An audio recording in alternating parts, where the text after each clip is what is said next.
اللہ الرحمن الرحیم۔ محترم اور معزز سامعین، سورہ یوسف کی تفسیر چل رہی ہے،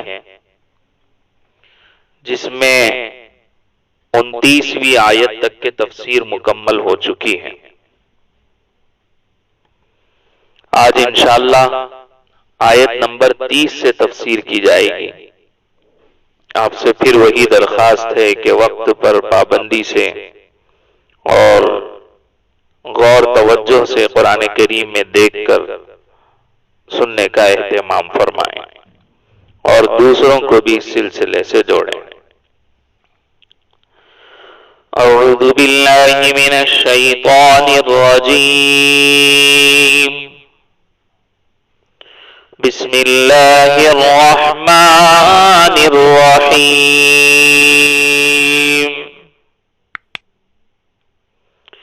وقال نسوة في المدينة امرأة العزيز تراود فتاها عن نفسه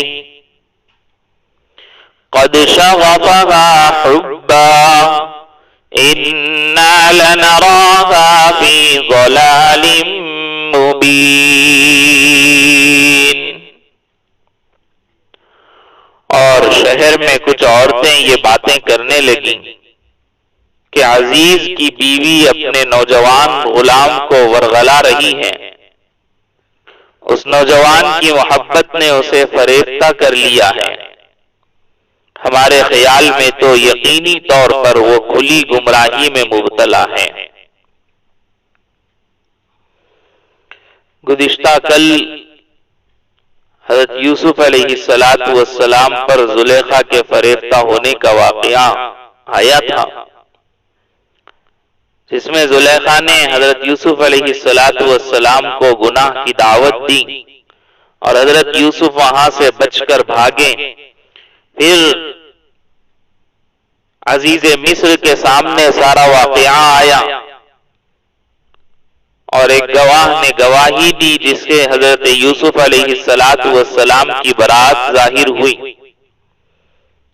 عزیز مصر کو اس بات کا یقین ہو گیا کہ اسی کی بیوی وہ اصل مجرم ہے اور اسی نے ورغلایا ہے حضرت یوسف علیہ السلام کو۔ تو حضرت یوسف علیہ السلام سے عزیز مصر نے کہا تھا، یوسف اعرض عن ھذا،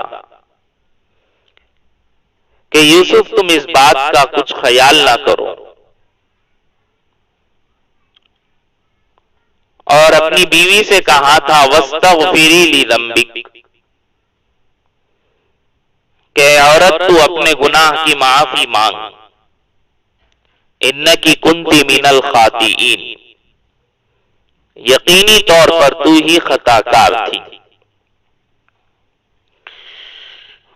بات یہاں تک ہوئی، لیکن پھر دھیرے دھیرے اس بات کو چرچا ملا، شاہی خاندان کی عورتوں تک کے باتیں پہنچی اور عزیز مصر کی بیوی کا لوگ برائی سے تذکرہ کرنے لگے کہ کیسی عورت ہیں، اپنے ہی غلام کے پیچھے ہاتھ دھو کر پڑ گئی ہیں، اسی کے ساتھ جو ہے غلط کام کرنا چاہتی ہیں، اتنے بڑے آدمی کی بیوی ہیں، عزیز مصر کی بیوی ہیں، اسے تو بہت پاس و لحاظ رکھنا چاہیے، اپنے مقام اور مرتبے کا خیال رکھنا چاہیے۔ اس طرح کی باتیں پورے شہر کے اندر چلنے لگی۔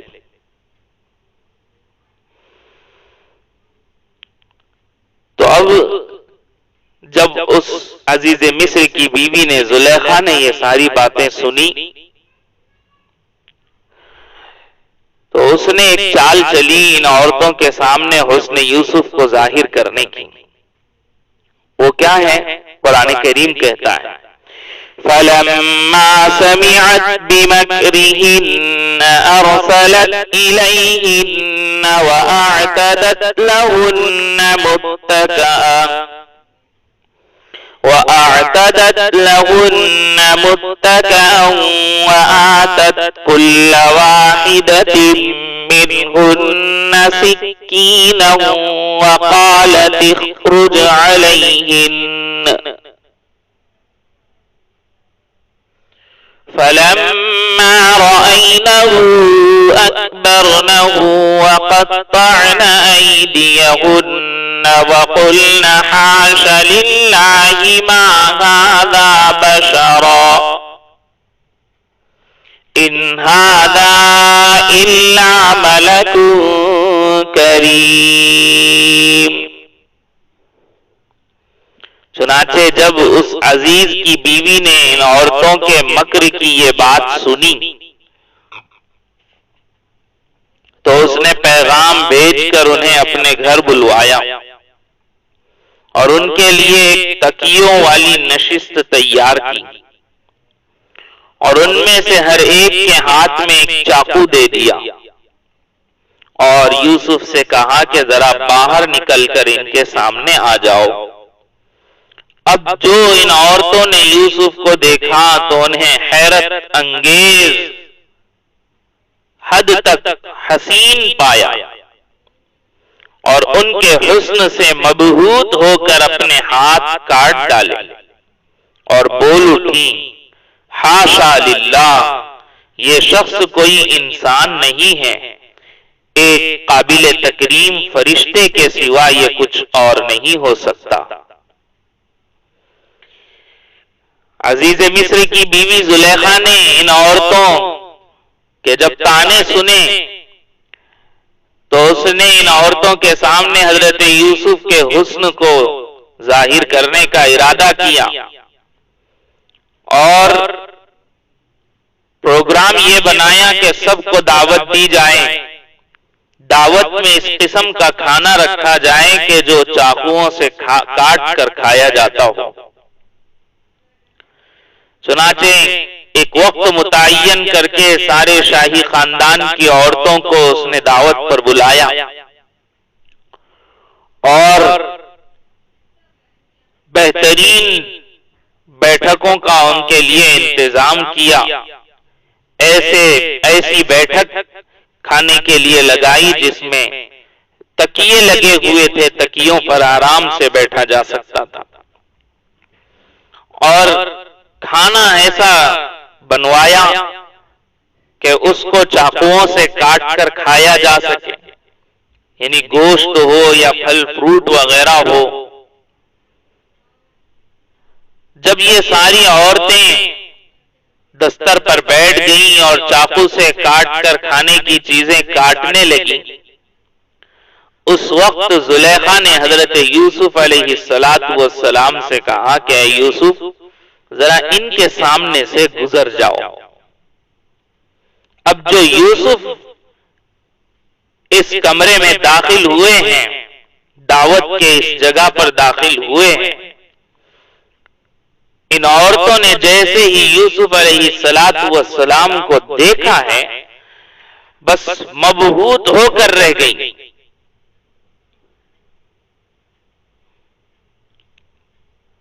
جیسے ہی یوسف علیہ السلام زلیخا کے حکم سے باہر نکلے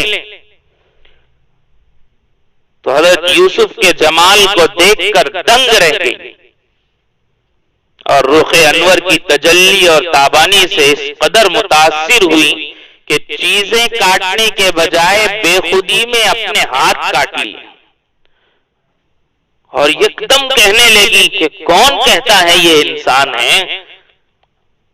خدا کی قسم یہ تو نور کا پتلا ہے اور بزرگ فرشتہ ہے۔ یہ دیکھ کر عزیز مصر کی بیوی جو تھی زلیخا بہت محظوظ ہوئی، اس کو یوں محسوس ہوا کہ میں کامیاب ہو گئی اور یہ ساری عورتیں جو مجھے تانا دے رہی تھی اپنے تانے میں ناکام ہو گئی، اور کہنے لگی کہ ہاں یہی تو وہ یوسف ہے جسے تم ایک لمحے کے لیے دیکھ کر مبہوت ہو گئی، تم نے بجائے پھل کے اپنے ہاتھ کاٹ لیے۔ ذرا زلیخا سے پوچھو اس کے دل پر کیا گزرتی ہوگی جب رات دن وہ میرے ہی گھر میں رہتے ہیں۔ اس کے دل پر، زلیخا کے دل پر کیا گزرتی ہوگی. میں نے اس کو بہت پھسلانے کی کوشش کی لیکن یہ ابھی تک میرے ہاتھ نہیں لگا، اس نے میری مراد پوری نہیں کی ہے اور اس کو مراد پوری کرنا پڑے گی. اگر یہ میری مراد پوری نہیں کرے گا تو میں اس کو جیل ڈلوا دوں گی اور بہت زیادہ اس کو جو ہے ذلیل و خوار کرنے کی کوشش کروں گی. اسی کو کہا ہے اگلی آیت میں قالت فذلكن الذي لمتنني فيه وَلَقَدْ رَاوَدتُّهُ عَن نَّفْسِهِ فَاسْتَعْصَمَ وَلَئِن لَّمْ يَفْعَلْ مَا آمُرُهُ لَيُسْجَنَنَّ وَلَيَكُونًا مِّنَ الصَّاغِرِينَ. عزیز کی بیوی نے کہا اب دیکھو یہ ہے وہ شخص جس کے بارے میں تم نے مجھے طعنے دیے تھے. یہ بات واقعی سچ ہے کہ میں نے اپنا مطلب نکالنے کے لیے اس پر ڈورے ڈالے مگر یہ بچ نکلا، اور اگر یہ میرے کہنے پر عمل نہیں کرے گا تو اسے قید ضرور کیا جائے گا اور یہ ذلیل ہو کر رہے گا. لو جی، تمام ان عورتوں کے سامنے بھی اللہ تبارک و تعالیٰ نے اس زلیخا کے زبان سے حضرت یوسف علیہ السلام کی معصومیت کو ظاہر کر دیا. خود اپنی زبان سے کہہ رہی ہیں کہ لَقَدْ رَاوَدتُّهُ عَن نَّفْسِهِ فَاسْتَعْصَمَ، کہ سچ بات یہ ہے کہ میں نے اپنا مطلب نکالنے کے لیے اس پر ڈورے ڈالے مگر یہ بچ نکلا. صفائی حضرت یوسف علیہ السلام کی سب کے سامنے آ گئی. اب کیا ہے، حضرت یوسف کے حسن کو دیکھ کر ساری عورتیں بے قابو ہو گئی اور حضرت یوسف علیہ السلام سے کہنے لگی کہ یوسف تمہاری مالکن ہے، یہ تمہیں اس کی بات کا انکار نہیں کرنا چاہیے. اور حضرت یوسف علیہ السلام کو ترغیبیں دینے لگی اس غلط کام کی طرف. تو حضرت یوسف علیہ السلام اس وقت کیا دعا کر رہے ہیں دیکھیں. قال رب السجن احب الی مما يدعوننی الیہ وَإِلَّا تَصْرِفْ عَنِّي كَيْدَهُنَّ أَصْبُ إِلَيْهِنَّ وَأَكُن مِّنَ الْجَاهِلِينَ. یوسف نے دعا کی کہ یا رب، یہ عورتیں مجھے جس کام کی دعوت دے رہی ہیں اس کے مقابلے میں قید خانہ مجھے پسند ہے، اور اگر تو نے مجھے ان کی چالوں سے محفوظ نہ کیا تو میرا دل بھی ان کی طرف کھینچنے لگے گا، اور جو لوگ جہالت کے کام کرتے ہیں ان میں بھی شامل ہو جاؤں گا.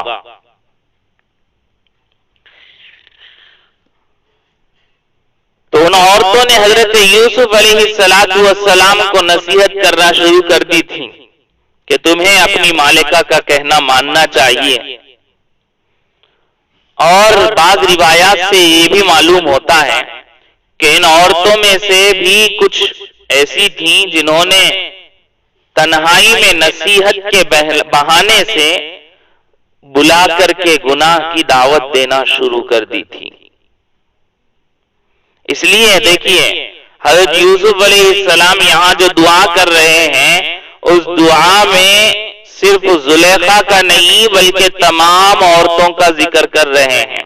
یدعوننی جمع کا صیغہ استعمال کیا کہ یہ عورتیں جو مجھے دعوت دے رہی ہیں. تو ساری عورتیں مل کر حضرت یوسف علیہ السلام سے کہہ رہی ہیں.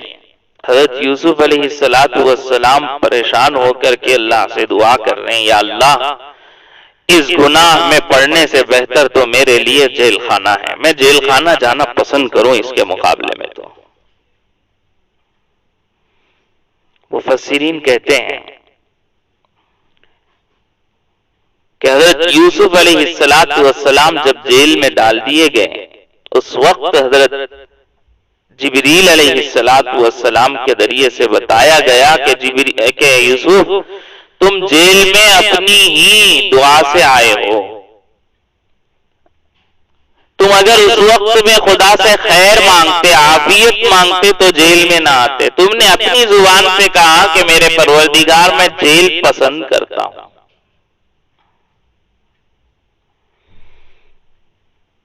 تو اس لیے تم جیل میں آ گئے۔ اس لیے فرمایا ہے کہ دعا کبھی بھی کسی بھی مصیبت کے وقت میں دوسری مصیبت کی نہیں مانگنا چاہیے، بلکہ عافیت کی مانگنا چاہیے۔ بعض مرتبہ ہوتا ہے یوں، بہت بڑی مصیبت سر پر آ جاتی ہے تو اس وقت آدمی کہتا ہے بجائے اس کے چھوٹی ہی کوئی مصیبت آ جاتی۔ غلط ہے، یہ نہیں کہنا چاہیے کبھی بھی زبان سے، بلکہ اللہ سے چاہے جتنی بڑی مصیبت ہو، چاہے جیسی ہو، اس وقت میں اللہ سے عافیت ہی مانگنا چاہیے۔ ایک مرتبہ ایک شخص کو نبی علیہ السلام نے دعا مانگتے دیکھا، وہ کہہ رہا تھا یا اللہ مجھے صبر عطا فرمائیے۔ آپ علیہ السلام نے فرمایا کہ تم صبر مانگ کر کے اللہ سے گویا بلا مانگ رہے ہو، مصیبت مانگ رہے ہو، اس لیے کہ صبر تو مصیبت اور بلا پر کیا جاتا ہے، تمہیں تو چاہیے کہ تم اللہ سے عافیت مانگو۔ اسی طرح روایت میں ہے، حضرت عباس رضی اللہ تعالیٰ عنہ نے ایک مرتبہ آقا صلی اللہ علیہ وسلم سے درخواست کی کہ نبی جی مجھے کوئی نصیحت فرما دیجئے یا کوئی مجھے دعا سکھا دیجئے۔ آپ علیہ السلام نے فرمایا کہ چچا جان اللہ سے عافیت مانگو۔ پھر کچھ دنوں کے بعد پھر حضرت عباس رضی اللہ عنہ نے حضرت آقا صلی اللہ علیہ وسلم سے وہی سوال کیا کہ مجھے کوئی دعا سکھلا دیجئے۔ آپ علیہ السلام نے پھر کہا کہ چچا جان اللہ سے عافیت مانگیے، عافیت۔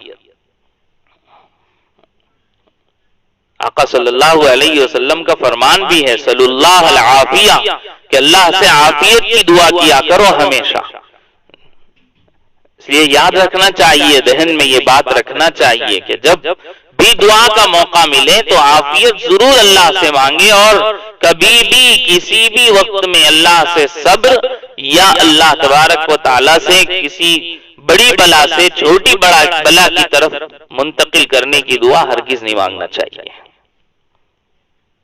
حضرت یوسف علیہ السلام نے کہا یا اللہ مجھے جو یہ لوگ دعوت دے رہے ہیں گناہ کی، اس سے بہتر مجھے جیل خانہ لگتا ہے، آپ جیل خانہ مجھے پسند ہے۔ چنانچہ اللہ فرماتے ہیں فَاسْتَجَابَ لَهُ رَبُّهُ فَصَرَفَ عَنْهُ كَيْدَهُنَّ إِنَّهُ هُوَ السَّمِيعُ الْعَلِيمُ۔ چنانچہ یوسف کے رب نے ان کی دعا قبول کی اور ان عورتوں کی چالوں سے انہیں محفوظ رکھا، بے شک وہی ہے جو ہر بات سننے والا، ہر چیز جاننے والا ہے۔ معلوم ہوا کہ نبی بھی اللہ ہی کی توفیق سے ہر کام کرتا ہے اور ہر غلط چیز سے بچتا ہے، تو ہر چیز کی توفیق اللہ ہی سے مانگنا چاہیے، ہر نیکی کی توفیق اللہ ہی سے مانگنا چاہیے۔ اللہ تبارک و تعالیٰ فرمانے کہ یوسف کے رب نے ان کی دعا قبول کی اور ان عورتوں کی چالوں سے انہیں محفوظ رکھا، تو اللہ نے محفوظ رکھا، ہمیں بھی اللہ ہی محفوظ رکھے گا۔ تو حضرت یوسف علیہ السلام کی دعا قبول ہوئی اور حضرت یوسف علیہ السلام کو جیل بھیج دیا گیا۔ حضرت یوسف کی پاک دامنی، حضرت یوسف کی سچائی سب کے سامنے کھلی ہوئی تھی۔ خود زلیخا نے ساری عورتوں کے سامنے اپنی زبان سے اس بات کا اقرار کر لیا تھا۔ عزیز مصر کے سامنے حضرت یوسف کے کرتے کے پھٹنے اور ایک گواہ کے گواہی دینے سے حضرت یوسف کی بالکل صفائی آ گئی تھی، لیکن اس کے باوجود جو چرچا ہو رہی تھی سارے شہر میں اور سارے شاہی خاندانوں کے اندر، اس سے بچنے کا کوئی راستہ ان کو تلاش کرنا تھا۔ بدنامی ہو رہی تھی پورے شہر کے اندر، تو انہوں نے بیٹھ کر کے یہ فیصلہ لیا کہ چلو یوسف کو کچھ دن کے لیے جیل میں ڈال دیتے ہیں تاکہ لوگ یہ سمجھیں کہ اصل جرم کا ارتکاب یوسف نے کیا تھا۔ سازش بنائی گئی، اور ہو سکتا ہے کہ بادشاہ نے یہ بھی سوچا ہو کہ یہ جو زلیخا اس پر فریفتہ ہے، کچھ دن کے لیے اس کی نگاہوں سے اگر یوسف کو ہٹا دیا جائے تو اس کی دیوانگی میں کچھ کمی آئے، ورنہ کہیں نہ کہیں کبھی نہ کبھی تو یہ چال چل کے یوسف کے ساتھ غلط حرکت کر لے گی۔ تو یوسف کو کچھ دنوں کے لیے یہاں سے ہٹانا تھا، چاہے جو انہوں نے پروگرام بنایا ہو، لیکن حضرت یوسف علیہ السلام کو اٹھا کر کے انہوں نے جیل میں ڈال دیا۔ ثم بدا لهم من بعد ما رأوا الآيات ليسجننه حتى حين۔ پھر ان لوگوں نے یوسف کی پاک دامنی کی بہت سی نشانیاں دیکھ لینے کے بعد بھی مناسب یہی سمجھا کہ انہیں ایک مدت تک قید خانے میں بھیج دیں۔ یعنی حضرت یوسف کے بے گناہی اور پارسائی کے بہت سے دلائل ان لوگوں کے سامنے آ چکے تھے، لیکن عزیز مصر نے اپنی بیوی کو بدنامی سے بچانے اور اس واقعے کا چرچا ختم کرنے کے لیے مناسب یہی سمجھا کہ کچھ دنوں تک حضرت یوسف کو جیل خانے میں بند رکھا جائے۔ چلیے جیل میں حضرت یوسف علیہ السلام پہنچ گئے۔ جیل میں کون لوگ ہوتے ہیں؟ اکثر و بیشتر مجرم لوگ جیل میں ہوتے ہیں، بدمعاش قسم کے لوگ جیل میں ہوتے ہیں جن کے اخلاق خراب ہوتے ہیں، لیکن نیک اور پاک دامن شخص بھی اگر جیل کے اندر پہنچ جائے تو وہ اپنے اخلاق وغیرہ کا لوہا وہاں پر بھی منوا لیتا ہے۔ دیکھیں حضرت یوسف علیہ السلام کے ساتھ جیل میں کیا واقعات پیش آئے۔ وَدَخَلَ مَعَهُ السِّجْنَ فَتَيَانِ قَالَ أَحَدُهُمَا إِنِّي أَرَانِي أَعْصِرُ خَمْرًا وَقَالَ الْآخَرُ إِنِّي أَرَانِي أَحْمِلُ فَوْقَ رَأْسِي خُبْزًا تَأْكُلُ الطَّيْرُ مِنْهُ نَبِّئْنَا بِتَأْوِيلِهِ إِنَّا نَرَاكَ مِنَ الْمُحْسِنِينَ۔ اور یوسف کے ساتھ دو اور نوجوان قید خانے میں داخل ہوئے۔ ان میں سے ایک نے ایک دن یوسف سے کہا کہ میں خواب میں اپنے آپ کو دیکھتا ہوں کہ میں شراب نچوڑ رہا ہوں، اور دوسرے نے کہا کہ میں خواب میں یوں دیکھتا ہوں کہ میں نے اپنے سر پر روٹی اٹھائی ہوئی ہے اور پرندے اس میں سے کھا رہے ہیں، ذرا ہمیں اس کی تعبیر بتاؤ، ہمیں تم نیک آدمی نظر آتے ہو۔ حضرت یوسف علیہ السلام جب جیل میں داخل کیے گئے تو ان کے ساتھ وہاں پر دو نوجوان تھے۔ ان دو نوجوانوں کے سلسلے میں روایات میں آیا ہے کہ ان میں سے ایک بادشاہ کو شراب پلایا کرتا تھا اور دوسرا اس کا باورچی تھا۔ ان پر الزام یہ تھا کہ انہوں نے بادشاہ کو زہر دینے کی کوشش کی ہے۔ اس وقت جو بادشاہ تھا اس کا نام ریان ابن الولید تھا یا ریان ابن اسید تھا، اور اس شراب پلانے والے کا نام ابروہا یا ادیونا اور باورچی کا نام مخلب یا غالب روایات کے اندر مختلف ذکر کیا گیا ہے۔ اصل میں ہوا یوں تھا کہ مصر کے کچھ لوگوں نے جو بادشاہ سے کسی وجہ سے ناراض تھے، بادشاہ کو راستے سے ہٹانے کی ایک سازش چلی، اور ان دونوں نوجوانوں کو تیار کیا لالچ دے کر کہ اگر تم بادشاہ کو پانی میں یا کھانے میں زہر ملا کر دو گے تو تم کو بہت سا مال دیں گے۔ یہ دونوں نوجوان اس پر آمادہ ہو گئے، مگر بعد میں جو ساقی تھا یعنی پانی پلانے والا تھا وہ اپنے اس معاملے سے رک گیا اور اپنے اس بات پر قائم نہیں رہا، لیکن باورچی جو تھا اس نے کھانے میں زہر ملا دیا۔ جب بادشاہ کے سامنے کھانا پیش کیا گیا تو پانی پلانے والے ساقی نے کہا کہ بادشاہ سلامت کھانا مت کھائیے، اس کھانے کے اندر زہر ہے۔ جب باورچی کو یہ پتا چلا کہ اس نے میرا راز کھول دیا ہے تو وہ فوراً کہنے لگا کہ بادشاہ سلامت پانی مت پیجیے، پانی میں زہر ہے۔ اب بادشاہ نے کہا کہ چلو تم دونوں بھی اب میرے سامنے یہاں کھا کر اور پی کر بتاؤ۔ ساقی سے کہا، پانی پلانے والے سے کہا کہ چل پانی پی کر دکھا۔ اس نے تو اب زہر ملایا نہیں تھا، اس لیے اس نے فوراً پانی پی لیا اور اسے کچھ نہ ہو۔ باورچی سے کہا کہ چلیے کھانا کھا کر دکھا، تو اس نے کھانے سے انکار کر دیا۔ پھر اس کا تجربہ کرنے کے لیے جانور کے سامنے کسی کھانا رکھا گیا، وہ جانور جیسے ہی یہ کھانا کھاتا ہے مر جاتا ہے، ثابت ہو گیا کہ زہر ہے۔ بہرحال اس جرم میں یہ دونوں بھی جیل کے اندر ڈالے گئے، حضرت یوسف علیہ السلام کے ساتھ میں رکھے گئے۔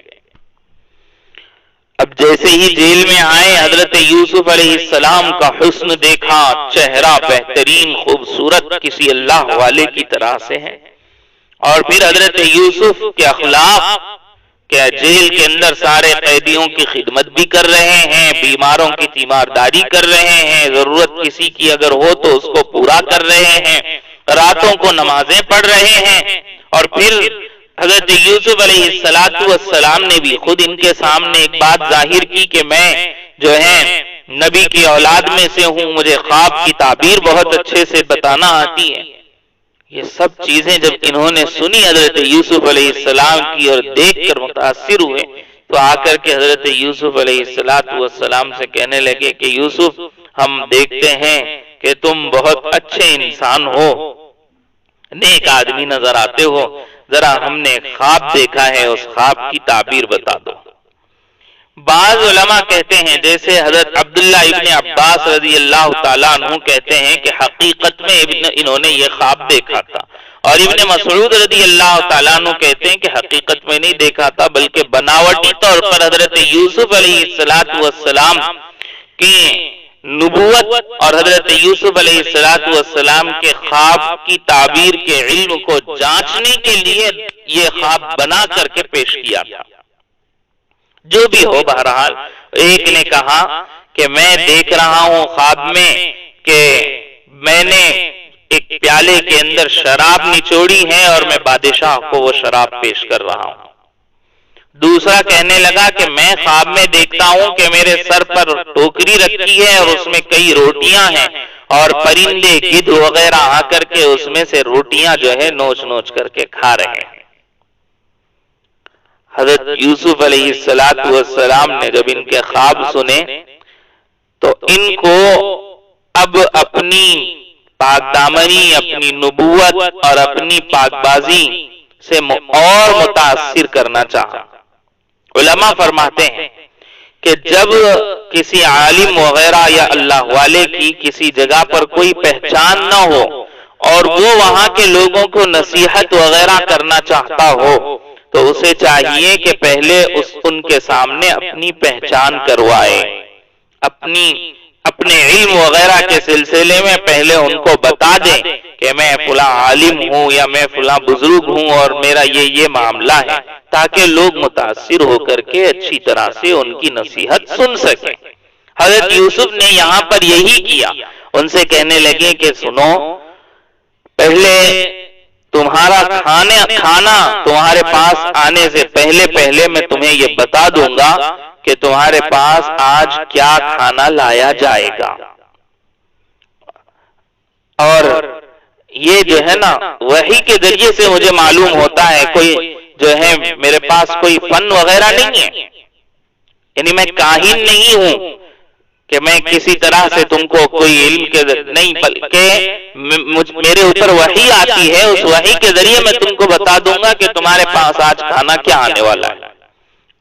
قال لا يأتيكما طعام ترزقانه إلا نبأتكما بتأويله قبل أن يأتيكما ذلكما مما علمني ربي إني تركت ملة قوم لا يؤمنون بالله وهم بالآخرة هم كافرون۔ یوسف نے کہا جو کھانا تمہیں قید خانے میں دیا جاتا ہے وہ ابھی آنے نہیں پائے گا کہ میں تمہیں اس کی حقیقت بتا دوں گا۔ یہ اس علم کا ایک حصہ ہے جو میرے پروردگار نے مجھے عطا فرمایا ہے، مگر اس سے پہلے میری ایک بات یہ بھی سنو کہ میں نے ان لوگوں کا دین چھوڑ دیا ہے جو اللہ پر ایمان نہیں رکھتے اور جو آخرت کے منکر ہیں۔ حضرت یوسف علیہ السلام نے دیکھا کہ یہ دونوں قیدی ان پر خواب کی تعبیر کے بارے میں بھروسہ کر رہے ہیں اور انہیں نیک بھی سمجھتے ہیں، تو خواب کی تعبیر بتانے سے پہلے ہی ان کو دین حق کی دعوت دینا مناسب سمجھا، خاص طور پر اس وجہ سے بھی کہ ان میں سے ایک کے خواب کی تعبیر یہ تھی کہ اسے سولی دی جانے والی تھی اور اس طرح اس کی زندگی کی مہلت اب ختم ہونے والی تھی۔ اس لیے حضرت یوسف علیہ السلام نے چاہا کہ مرنے سے پہلے وہ ایمان لے آئے۔ پیغمبر اور داعی کی فکر یہی ہوتی ہے کہ کسی نہ کسی طرح سے سامنے والے کو حق بات، سچ بات سمجھائی جائے اور اس کے دل کو ایمان کے نور سے منور کیا جائے۔ حضرت یوسف علیہ السلام بھی وہی اپنا فرض منصبی نبھا رہے ہیں۔ خواب کی تعبیر بتانے سے پہلے ایک تو ان سے یہ کہا کہ میں اللہ پر اور آخرت پر ایمان لاتا ہوں، اور کیا کہا وَاتَّبَعْتُ مِلَّةَ آبَائِي إِبْرَاهِيمَ وَإِسْحَاقَ وَيَعْقُوبَ مَا كَانَ لَنَا أَن نُشْرِكَ بِاللَّهِ مِن شَيْءٍ ذَلِكَ مِن فَضْلِ اللَّهِ عَلَيْنَا وَعَلَى النَّاسِ وَلَكِنَّ أَكْثَرَ النَّاسِ لَا يَشْكُرُونَ۔ اور میں نے اپنے باپ دادا ابراہیم، اسحاق اور یعقوب کے دین کی پیروی کی ہے۔ ہمیں یہ حق نہیں ہے کہ اللہ کے ساتھ کسی بھی چیز کو شریک ٹھہرائیں۔ یہ توحید کا عقیدہ ہم پر اور تمام لوگوں پر اللہ کے فضل کا حصہ ہے، لیکن اکثر لوگ اس نعمت کا شکر ادا نہیں کرتے۔ دین حق کی دعوت دے دی، یہ کہہ دیا کہ میں نبی زادہ ہوں اور مجھ پر جو ہے وحی کا فیضان ہوتا ہے، وحی الہی کا فیضان ہوتا ہے۔ لہذا ہے میرے دل کے ساتھیوں، سنو تو صحیح، اللہ ہی کی عبادت کرنا چاہیے، اس کے ساتھ کسی کو شریک نہیں کرنا چاہیے۔ یہ اللہ کا فضل ہے سارے انسانوں پر، لیکن کیا کریں کہ بہت سے لوگ شکر نہیں کرتے اور ان کو نصیحت کر رہے ہیں اور بات کو وضاحت کے ساتھ ان کو سمجھا رہے ہیں۔ یا صاحبی السجن ارباب متفرقون خیر ام اللہ الواحد القہار۔ اے میرے قید خانے کے ساتھیوں، کیا بہت سے متفرق رب بہتر ہیں یا وہ ایک اللہ جس کا اقتدار سب پر چھایا ہوا ہے؟ ما تعبدون من دونه الا اسماء سميتموها انتم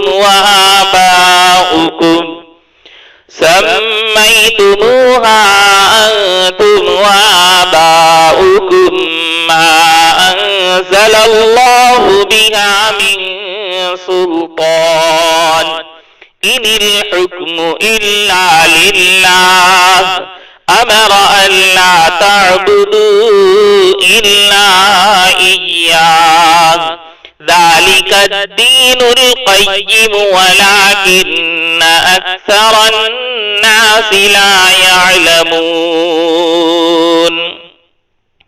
اس کے سوا جس کی تم عبادت کرتے ہو ان کی حقیقت چند ناموں سے زیادہ نہیں ہے جو تم نے اور تمہارے باپ دادوں نے رکھ لیے ہیں. اللہ نے ان کے حق میں کوئی دلیل نہیں اتاری. حاکمیت اللہ کے سوا کسی کو حاصل نہیں ہے.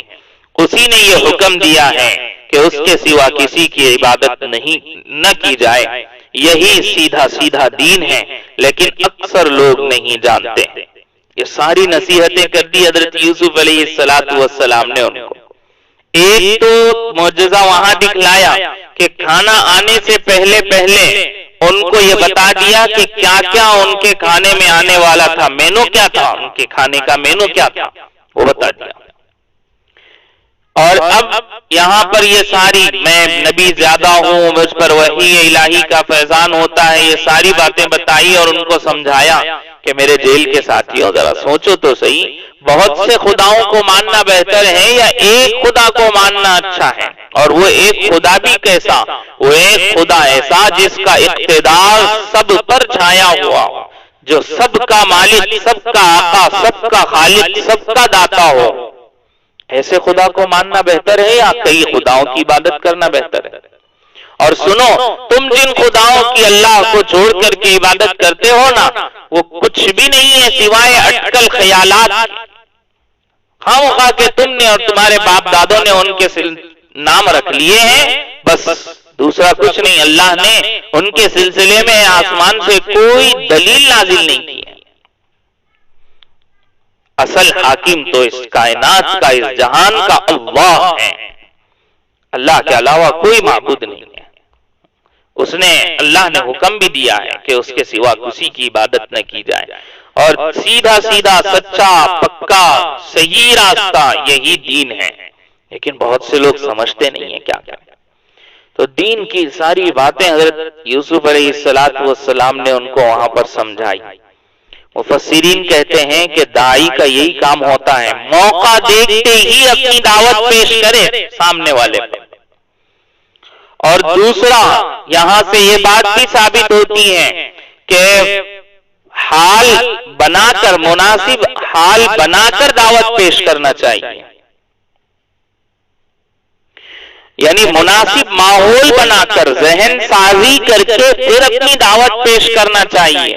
یہ نہیں کہ بس اٹھے فوراً شروع کر دی کہ اللہ ایک ہے اور اللہ کے سوا کسی کی عبادت نہیں کرنا چاہیے. نہیں, پہلے ماحول سازگار کیا جائے, مخاطب کا ذہن بات سننے کے لیے راضی اور تیار کیا جائے. اس کے بعد اس کے سامنے حق بات, سچ بات, سچے اور اچھے طریقے سے رکھی جائے, بات سمجھانے کی کوشش پورے طور پر کی جائے. دعوت کا یہ اسلوب اور انداز ہونا چاہیے. یہاں سے یہ معلوم ہوتا ہے. دیکھیں حضرت یوسف علیہ السلام نے ماحول بنایا اور پھر بہت پیارے انداز میں, سیدھے انداز میں ان کے سامنے پوری بات رکھی. اور اب جو ہے ان کے خواب کی تعبیر بیان کر رہے ہیں حضرت یوسف علیہ السلام. کیا کہتے ہیں؟ یا صاحبی السجن اما احدکما فیسقی ربہ خمرا وَأَمَّا الْآخَرُ فَيُصْلَبُ فَتَأْكُلُ الطَّيْرُ مِنْ رَأْسِهِ قُضِيَ الْأَمْرُ الَّذِي فِيهِ تَسْتَفْتِيَانِ. اے میرے قید خانے کے ساتھیوں, اب اپنے خوابوں کی تعبیر سنو. تم میں سے ایک کا معاملہ تو یہ ہے کہ وہ قید سے آزاد ہو کر اپنے آقا کو شراب پلائے گا. رہا دوسرا تو اسے سولی دے دی جائے گی, جس کے نتیجے میں پرندے اس کے سر کو نوچ کر کھائیں گے. جس معاملے میں تم پوچھ رہے تھے اس کا فیصلہ اسی طرح ہو چکا ہے. ابھی میں نے بتایا کہ ابن عباس رضی اللہ تعالیٰ عنہ کہتے ہیں کہ انہوں نے سچ میں خواب بیان کیا تھا, اور ابن مسعود کہتے ہیں کہ بناوٹی خواب بیان کیا تھا. تو انہوں نے خواب, حضرت یوسف علیہ السلام نے خواب کی تعبیر بتائی کہ سنو, تم میں سے ایک شخص وہ جیل سے چھٹکارا بھی پائے گا اور جا کر کے اس کو جو ہے بادشاہ کے دربار میں شراب پیش کرنے کی، شراب پلانے کی اس کو جو ہے نوکری مل جائے گی۔ اور دوسرا جو ہوگا نا، دوسرے کو جرم کے اندر پھانسی دی جائے گی، سولی پر چڑھایا جائے گا اور اس کی ناش پھینکی جائے گی، اور اس کی ناش سے کوے اور گدھ اور پرندے جو ہے نوچ نوچ کر اس کو کھائیں گے، اس کے سر کو۔ یہ تمہارے خواب کی تعبیر ہے۔ گھبرا کر کہنے لگے کہ یوسف، یہ تو بناوٹی خواب ہم نے پیش کیا تھا تمہارے سامنے، تم یہ کیا کہہ رہے ہو؟ حضرت یوسف نے کہا قضی الامر الذی فیہ تستفتیان، کہ جس معاملے میں تم پوچھ رہے تھے اس کا فیصلہ اسی طرح ہو چکا ہے، ایسا ہو کر رہے گا۔ تم سچ کہہ رہے یا تمہارا خواب تم نے سچ طور پر بیان کیا یا بناوٹی بیان کیا، یہ ہوگا۔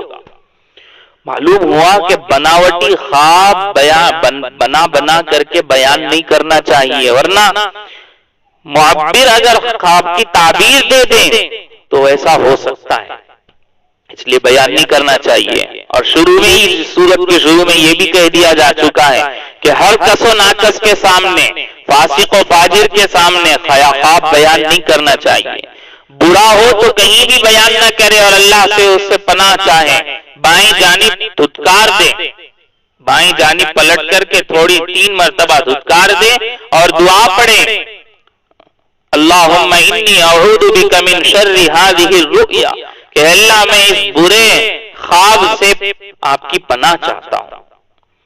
یہ دعا کریں، اور اگر اچھا خواب ہو تو کسی نیک شخص کے پاس جا کر کے بیان کریں۔ بہرحال انہوں نے خواب بیان کیا، حضرت یوسف علیہ السلام نے تعبیر دے دی، اور پھر جس شخص کے بارے میں حضرت یوسف علیہ السلام کو معلوم تھا کہ یہ جیل خانے سے نکلے گا اور بادشاہ کے دربار کی نوکری اس کو ملے گی، اس سے کہنے لگے خاموشی میں حضرت یوسف علیہ السلام کہ بھائی بادشاہ کے پاس جب جاؤ نا تو اس سے جا کر کے میرا تذکرہ کرنا، ایک شخص بے گناہ جیل میں پڑا ہوا ہے، اس کے معاملے پر آپ کو توجہ کرنا چاہیے اور سوچنا چاہیے، وہ بیچارہ بہت نیک شخص ہے، تم جا کر تھوڑا سفارش کرنا۔ مگر جیسا کہ اسی آیت میں بیان کیا گیا ہے کہ شیطان نے اس شخص کو یہ بات بھلا دی، جب وہ جیل سے چھوٹ کر کے بادشاہ کے دربار میں پہنچا ہے نوکری پر، تو اس کو شیطان نے یہ بات بھلا دی، اور اس وجہ سے حضرت یوسف علیہ السلام کچھ سال جیل میں اور پڑے رہے۔ بعض روایات میں آیا ہے کہ جب حضرت یوسف علیہ السلام نے اس سے کہا کہ اس طرح میرا تذکرہ بادشاہ کے پاس جا کر کرنا، تو حضرت جبریل آئے اور کہا کہ یوسف تم نے اللہ کے علاوہ سے جو ہے اپنے جیل سے رہائی کی تدبیر بنائی ہے اس کے ساتھ مل کر، اس لیے اب اللہ تبارک و تعالیٰ نے یہ طے کیا ہے کہ تم کچھ سال اور جیل میں رہو گے۔ معلوم ہوا کہ کامل متوکل جو ہوتا ہے، کامل داعی جو ہوتا ہے، اور جو جتنا زیادہ ایمان کا پختہ شخص ہوتا ہے اس کو اتنا زیادہ اللہ ہی سے لو لگانی چاہیے اور ساری تدبیریں اللہ ہی کے ساتھ کرنی چاہیے، غیر اللہ کے ساتھ بالکل بھی اس کو استعانت وغیرہ کے لیے جو ہے تدبیر نہیں بنانی چاہیے۔ بہرحال لیکن ہم جیسے کمزوروں کے لیے یہ بات بھی ثابت ہوتی ہے حضرت یوسف علیہ السلام کے اس شخص سے کہنے کی وجہ سے کہ مصیبت سے چھٹکارا پانے کے لیے کبھی کبھی ایسے جو ہے رابطے بنانا اور ایسی تکلیفوں سے نجات پانے کے لیے اس طرح سے کوششیں کرنا جائز بھی ہے۔ حضرت یوسف نبی ہیں، تو نبی کے مرتبے پر ہوتے ہوئے اس طرح کا کرنا حضرت یوسف علیہ السلام سے اللہ تبارک و تعالیٰ کو ناگوار ہوا۔ کہتے ہیں نا کہ جو جتنا قریبی ہوتا ہے اس کی اتنی چھوٹی چھوٹی چیز، اچھی چیز بھی جو ہے انسان کو بری لگنے لگتی ہے۔ حسنات الابرار سیئات للمقربین، کہ نیک لوگوں کی نیکیاں بھی وہ جو ہے اللہ تبارک و تعالیٰ کے بعض اچھی چیزیں بھی جو ہے مقربین کے پاس وہ تھوڑی سی بری بن جاتی ہیں، ناگوار ہوتا ہے انسان کو. تو اللہ تبارک و تعالیٰ کو بھی اپنے نیک بندے یوسف علیہ السلام کا اس طرح سے اس قیدی کے ساتھ میں مل کر کے اپنے رہائی کی تدبیر بنانا تھوڑا سا ناگوار ہوا. اس لیے حضرت یوسف علیہ السلام کے سلسلے میں یہ فیصلہ کیا گیا کہ اور کچھ سال وہ پڑے رہیں. اسی کو اگلی آیت میں فرمایا ہے وَقَالَ لِلَّذِي ظَنَّ أَنَّهُ نَاجٍ مِّنْهُ اذْكُرْنِي عِندَ رَبِّكَ فَأَنسَاهُ الشَّيْطَانُ ذِكْرَ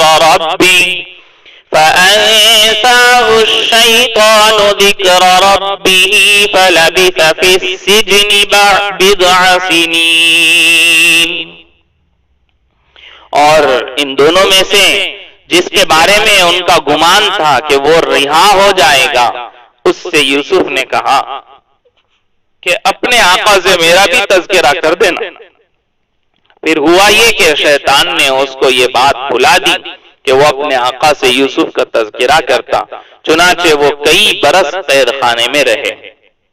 مفسرین کہتے ہیں بضع کا لفظ جو ہے عربی میں 3 سے لے کر 9 تک کے عدد پر کہا جاتا ہے. بضع کا لفظ تو مفسرین کرام کا کہنا ہے کہ حضرت یوسف علیہ السلام اس واقعے کے بعد مزید 7 سال جیل کے اندر رہے. اور پھر ایک واقعہ پیش آیا کہ بادشاہ جو تھا اس وقت کا، اس بادشاہ کو خواب پڑا ایک. اس خواب کی تعبیر پورے درباریوں میں سے اس کے کوئی نہ بتا سکا. تو اب اس جو ہے شراب پلانے والے شخص کو یاد آیا کہ میرے خواب کی تعبیر صحیح بتائی تھی جیل میں یوسف نے، اس خواب کی تعبیر بھی یوسف ہی بتا سکتے ہیں. بھاگا اور حضرت یوسف سے خواب کی تعبیر پوچھی. بادشاہ کو خواب کی تعبیر بالکل صحیح لگی، پسند آئی. تو پھر یوسف علیہ السلام کو وہاں سے نکالنے کے سلسلے کی جو ہے باتیں ہوئی. وہ سارا کیا واقعہ ہے وہ انشاءاللہ اگلی تفسیر میں ہم سنیں گے. اللہ تبارک و تعالی اس واقعے سے جتنے سبق ہم کو ملتے ہیں اس پر عمل کی توفیق نصیب فرمائیں. وآخر دعوانا الحمدللہ رب العالمین.